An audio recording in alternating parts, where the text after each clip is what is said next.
¿Qué hay de nuevo, gente? Johan aquí después de mucho tiempo. Quiero hablar de una serie que me conflictúa un montón. Hablo de Euphoria, la novela adolescente con mucho estilo visual, referencias al arte y muchos penes. La obra de Sam Levinson es un boom en todo el mundo gracias a las temáticas que toca, ya saben, lo usual en dramas adolescentes, corazones rotos, adicciones descontroladas y sexo. Ahora, yo tengo muchas críticas sobre la serie, pero este video no es para eso. Si bien es cierto, el tratamiento de lo queer y de la sexualidad adolescente no es único en Euphoria, sino que se encuentra en muchos otros productos de televisión, sí hay algo que sobresale en esta serie y es la empatía. Más aún sobre lo extremadamente difícil que es tener un poco de esa empatía en los tiempos que corren. Y de eso va esto. Bienvenidos a esta nueva edición de Ratas, Ratones y Blogueros sobre Euphoria y lo jodido que es trabajar para ser empático. Y desde luego hay un putanal de spoilers sobre Euphoria, así que si estás acá es porque ya tuviste una sobredosis de episodios en HBO Max o en tu sitio pirata favorito. Pero antes, el momento en el que les pido que se suscriban, den like, compartan y comenten este video, sería espectacular que lo hagan, así yo puedo seguirlos haciendo. También tengo un Patreon ahí donde pueden ir y dejar el aporte que les parezca. Ahora sí, vamos de vuelta. Ahora bien, cuando pensamos en los momentos destacados de Euphoria, a mi mente se vienen los más dolorosos e incómodos de ver, como la rutina obsesiva impulsada por la ansiedad que lleva Cassie para poder atraer a Nate. I've never, ever been happier. Que por cierto, verga para Nate Jacobs. O la escapada olímpica de Rue desde el carro de su mamá para evitar ir a rehabilitación a toda costa, mientras su hermana Gia grita desconsoladamente. Para entender por qué escenas como estas son tan estresantes de soportar, tenemos que entender el concepto de empatía, es decir, la capacidad de comprender y hasta de compartir los sentimientos de los otros. Y bueno, los filósofos han hablado de este concepto durante siglos, aunque no existía una palabra para hablar de empatía hasta que un alemán la inventó. Hablamos del filósofo e historiador Robert Fischer, quien inventó el término Einfühlung en 1873, aunque esa palabra la podemos utilizar como insulto y probablemente nadie se daría cuenta porque alemán. Traducido al resto de idiomas como lo que hoy conocemos como empatía. Esta palabra comenzó a entrar en la conciencia colectiva en los inicios del siglo XX. Es por eso que, al igual que el maquillaje de Jules, la palabra empatía tiene un brillito moderno bastante distintivo. El académico Jeremy Rifkin le atribuye el incremento en importancia de la empatía al desarrollo de la psicología moderna. Ya saben, eso que hace que las personas se pongan mucho más analíticas sobre ellos mismos y sus mundos internos, logrando al mismo tiempo complicar la percepción que tienen sobre ellos mismos. A medida que los seres humanos comenzaron a pensar a la interna sobre ellos y su autopercepción, sus pensamientos internos comenzaron a convertirse en pensamientos sobre ellos mismos, pero en función de los pensamientos de los otros. Es decir, ya no solo nos analizábamos a nosotros mismos, sino que analizamos a los otros y lo que los otros piensan respecto a lo que nosotros pensamos. Si me siguen, es más o menos una red de chismes bien psicológica. O como Rifkin dice, no fue sino hasta que los humanos desarrollaron pensamientos sobre uno mismo que lograron identificar la existencia de la empatía. Es decir, para interpretar de forma correcta lo que significa que Rue salga corriendo al vuelo de un auto, primero se requiere que tú mismo interpretes tus propios instintos autodestructivos y cómo esos impulsos pueden ser percibidos por otras personas. Como el psicólogo y filósofo Theodor Lipp lo pone, Einfühlung es el proceso de tocar la subjetividad emocional de la psique de otra persona hasta que sea imposible diferenciar dónde terminan tus sentimientos y dónde comienzan los del otro. Es decir, como para poder caer en una piscina de apapachos con Jules, Rue y Elliot, tienes que haber conectado con otras personas de formas diferentes a lo que normalmente lo haces. Pero aquí viene la cagada y es que justo cuando el concepto general de empatía comenzó a crecer en el mundo, al mismo tiempo, la sociedad comienza a motivar el individualismo contenido. Ya saben, ese que dice que lo más importante es uno y nada más que uno, todos tenemos un amigo así. Como resultado y sin sorpresa, la empatía se volvió muy jodida, un trabajo fuerte, molestoso, trabajoso y demás. Es que el hecho de que nos hayamos vuelto buenos en entender lo que significa sentir la subjetividad de otras personas no quiere decir que nos hayamos vuelto buenos en practicarlas. Es más, estudios demuestran que los seres humanos tienen una muy marcada tendencia en ver a otras personas que están pasando por unos pedillos como adicciones o una sexualidad bastante explotada como abstracciones más que como personas completas con sueños, sentimientos y objetivos en la vida. Y de esto vemos bastante en Euphoria. Rue es constantemente desestimada por el hecho de ser una adicta. In all fairness, last summer there were like 3 weeks where I thought you were dead. O como cuando el Basile de Cassie le dice de forma muy cruel que any guy who says he's interested in you beyond just you is full of Aquí ambas mujeres son vistas como simples abstracciones de una sola característica de sus seres completos, ya sea su uso un poquito excesivo de las drogas o su sexualidad. La empatía de verdad, en cambio, requiere que veamos a los seres humanos como algo más que simplemente la suma de sus partes e intentar conectar con su subjetividad. Como el escritor Elie Wiesel dice, no debemos ver a ninguna persona como una abstracción, en lugar de eso debemos ver a cada persona como un universo, con sus propios secretos, sus propios tesoros, sus propias fuentes de angustia y con alguna muestra de triunfo. Es por eso que quizás, sin ser sorpresa para nadie y debido a sus maneras de presentar personajes en mundos nuevos, el cine y más actualmente la televisión son conocidos como mecanismos para provocar empatía. Como decía el gordito y legendario crítico de cine Roger Ebert, para mí las películas son como máquinas que generan empatía. Ahora, hay una gran razón por la cual estas obras necesitan generar empatía, y es que las personas tienen más chances de quedarse viendo lo que pasa en la pantalla y volver semana a semana si, por ejemplo, les importa un carajo lo que les pasa a los personajes en la obra. Pero con Euphoria aquí viene la diferencia. La serie no es un mecanismo para generar empatía, sino que la empatía es todo el punto de la serie misma. La serie lo hace casi explícito cuando el padrino de Rue en Narcóticos Anónimos, Ali, habla justamente sobre cómo la sociedad lidia con las personas con adicciones como si fueran abstracciones. We're too busy running around judging everybody's intentions and motivations as if we have some insight into the human soul. You know, you did this, so that must mean you're that. Just give me a break. Pero más sutilmente, la intención de empatía está plasmada en esas pequeñas piruetas narrativas y visuales que la serie utiliza a lo largo de sus capítulos. Un ejemplo claro es la narración de Rue en aquellos episodios donde su voz en off lidera la acción. She just knew that she had something special, something intangible. Ahora, el piloto de la serie comienza de manera bastante convencional, con Rue narrando su historia de vida.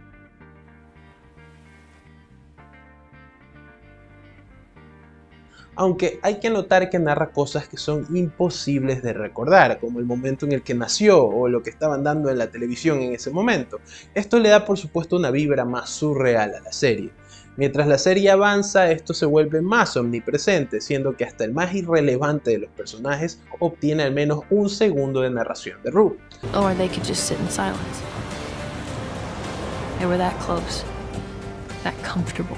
Estas secciones son divulgadas desde una tercera perspectiva cercana, quiere decir que mientras se muestra en tercera persona se sesga a partir de las propias experiencias del personaje, siendo imposible que se muestren esos momentos de forma objetiva, como si un reportaje de televisión se tratara. De forma bastante importante, Rue narra la vida de estos personajes desde sus mundos internos y hablando de cosas y sentimientos a los cuales sería imposible tener acceso.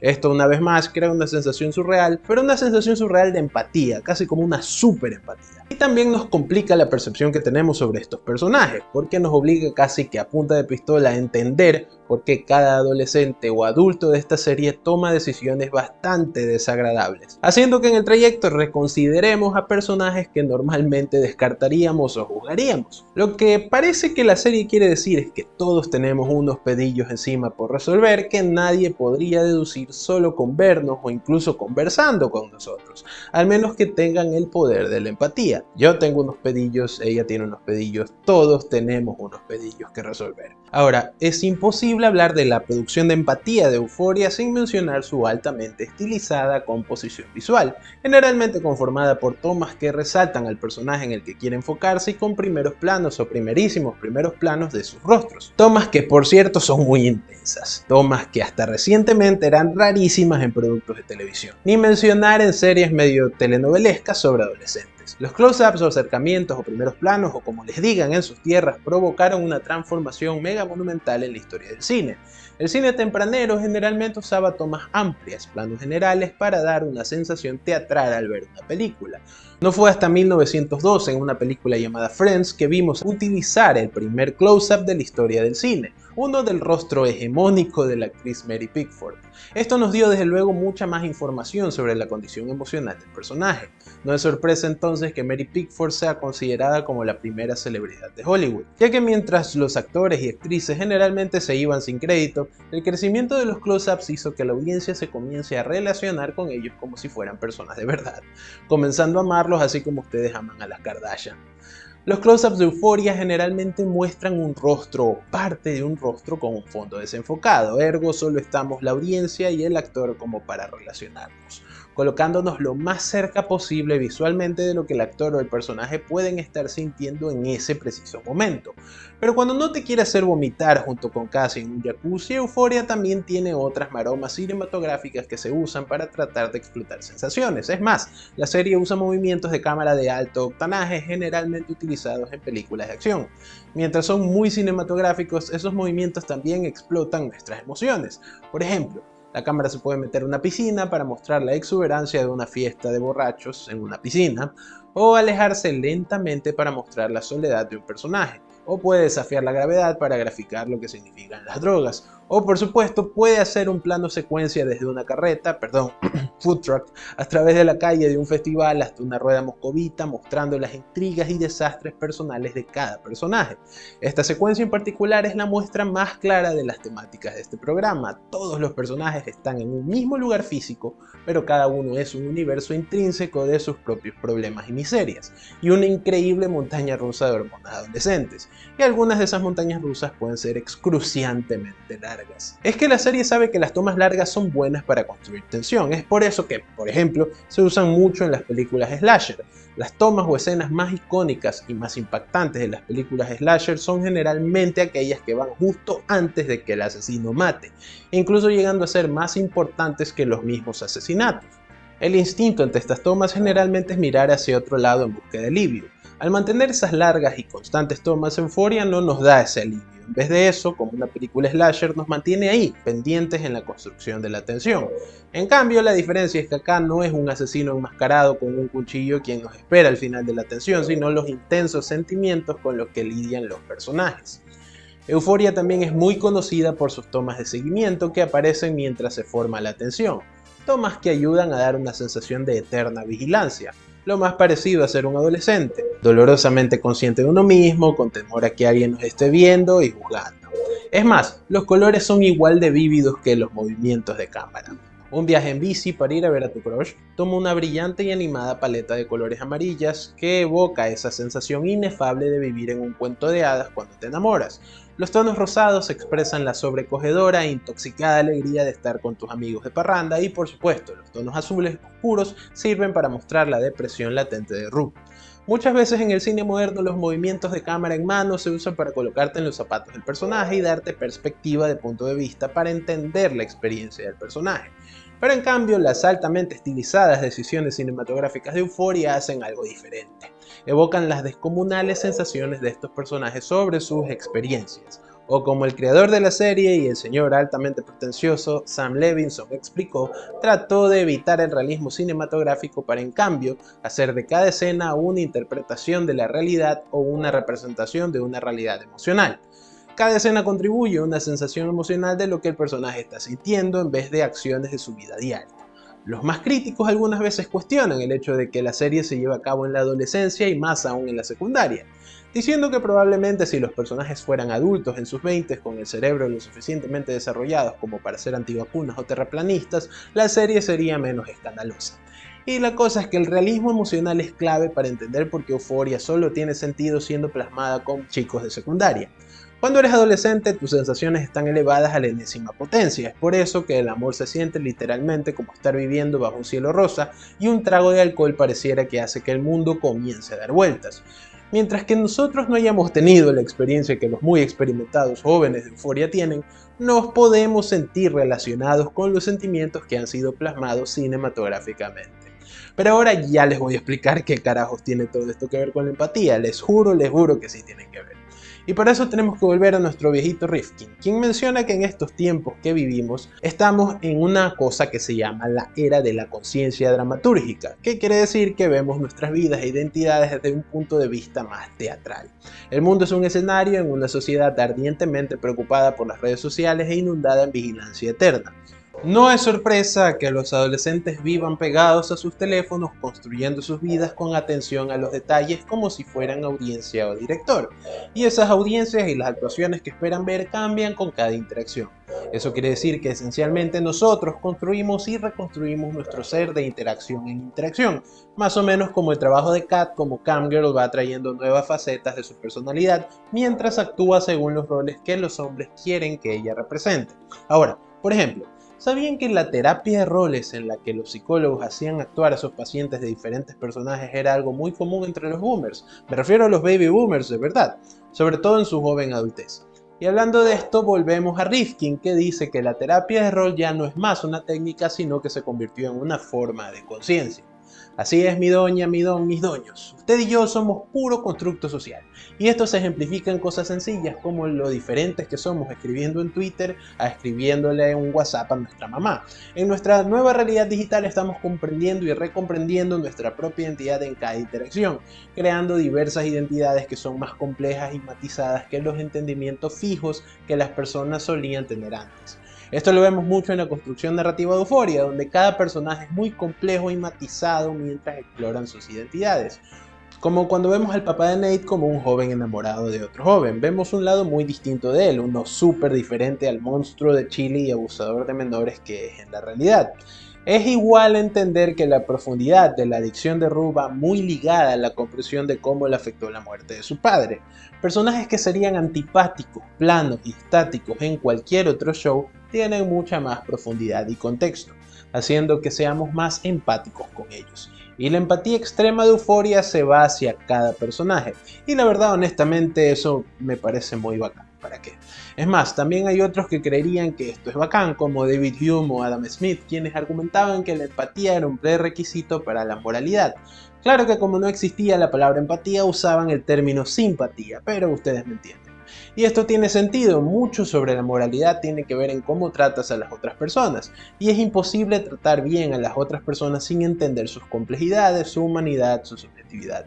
Y cuando no hacemos eso, lo más probable es que sea muy sencillo ignorar problemas estructurales como las adicciones, la desigualdad, la pobreza, las enfermedades y hasta el cambio climático. La empatía es sobre ver el mundo de manera ética, y eso implica observar a las personas que viven en él no como constructos abstractos, sino como personas complejas, con historias particulares y complejidades propias, no como ideas, sino como seres humanos. Incluso vemos el aprendizaje de la empatía en la serie, como cuando Rue decide no irse con Jules porque se dio cuenta de lo mucho que afectaría eso a su mamá y hermana. Y es por eso que esta serie me deja agotado, porque empatizar es mucho trabajo, gente.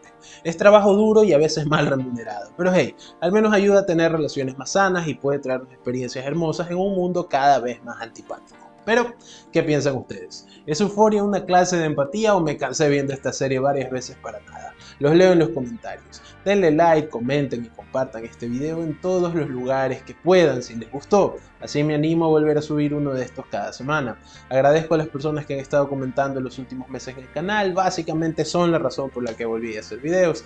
Dejen su gentil aporte en el Patreon para meterle más feeling y recursos a los videitos. Y síganme en todas mis redes sociales. Así me despido, yo soy Johan y les deseo como siempre mucha paz.